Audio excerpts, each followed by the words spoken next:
Hello everyone, welcome back to my channel. ఈరోజు మనం ఇన్స్టెంట్గా రసం ఎలా ప్రిపేర్ చేసుకోవాలో ఈ వీడియోలో అయితే మీకు చూపిస్తున్నానండి. చాలా అంటే చాలా టేస్ట్గా ఉంటుంది. ఒక 10 మినిట్స్లోనే ఈజీగా ప్రిపేర్ చేసేసుకోవచ్చు అనమాట. ఈ రసం వచ్చేసి చికెన్ ఫ్రై కాంబినేషన్ అయితే చాలా అంటే చాలా బాగుంటుంది.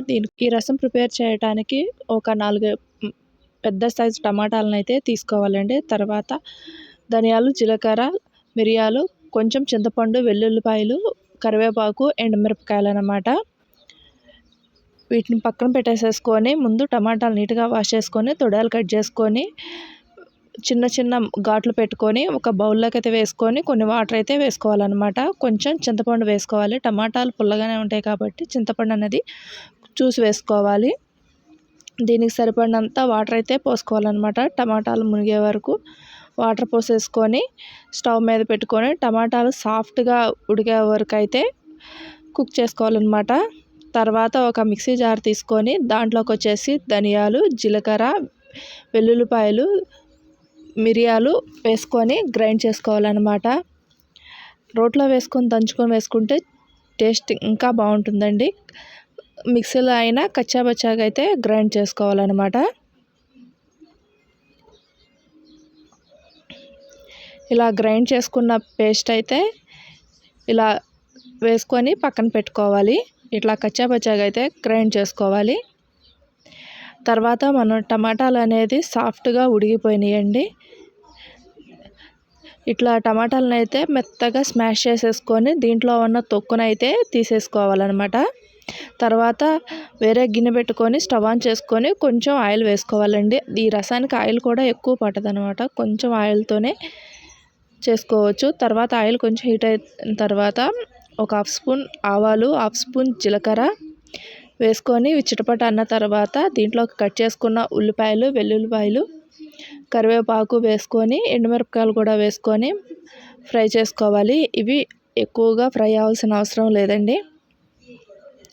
కొంచెం పచ్చివాసన పోయే వరకు అయితే ఫ్రై చేసుకోవాలన్నమాట. ఉల్లిపాయలు కొంచెం ఫ్రై అయిన తర్వాత దీంట్లోకి వచ్చేసి ఎండుమిరపకాయలు, కరివేపాకు, దంచుకున్న వెల్లుల్లిపాయలు కూడా వేసుకోవాలి. వెల్లుల్లిపాయలు కూడా ఇవన్నీ మంచిగా ఫ్రై చేసుకోవాలన్నమాట. ఇవన్నీ ఫ్రై అయిపోయిన తర్వాత దీంట్లోకి వచ్చేసేసి కొంచెం పసుపు వేసుకోవాలి. ఒక 1/2 స్పూన్ అయితే సరిపోతుంది. పసుపు కూడా వేసుకొని ఒకసారి బాగా కలిపేసేసుకోవాలి.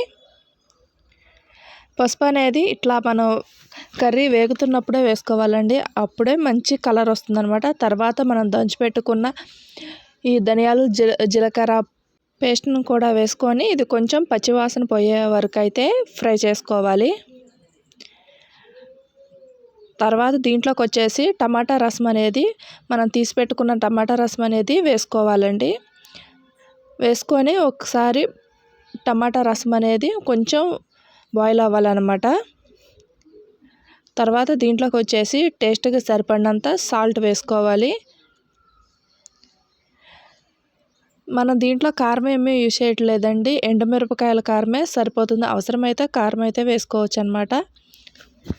ఫైనల్గా కొంచెం కొత్తిమీరని అయితే వేసేసుకొని దించేసేసుకోవడమే అండి. ఎంతో టేస్టీగా రసం అయితే టమాటా రసం అయితే రెడీ అయిపోయింది. చాలా అంటే చాలా టేస్ట్గా ఉంటుంది.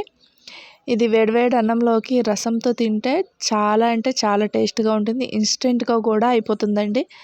మనం జలుబు చేసినప్పుడు ఇట్లా రసంతో తింటే చాలా అంటే చాలా బాగుంటుందండి. మరికొన్ని వీడియోల కోసం అయితే మన ఛానల్ అయితే సబ్స్క్రైబ్ చేయండి.